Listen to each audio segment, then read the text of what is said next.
अगर बेटी से कभी हम सफर चुनने में गलती हो जाती है तो ना ही ये समाज माफ करता है और ना ही घर वाले।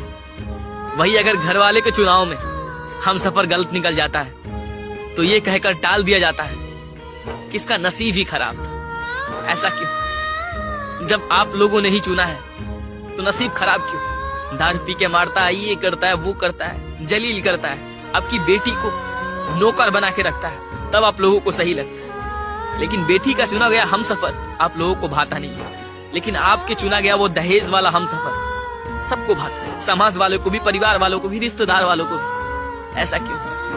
एक बेटी को उनके ना जानने वाले जो एक दिन में रिश्ता बनता है उसके साथ विदा कर दिया जाता है, और जो हम सफर जो चुनती है उसको सालों से जानती है उसको रफा दफा कर दिया जाता है। रिश्ता बचाने के लिए रिश्ता बनाना पड़ता है। प्लीज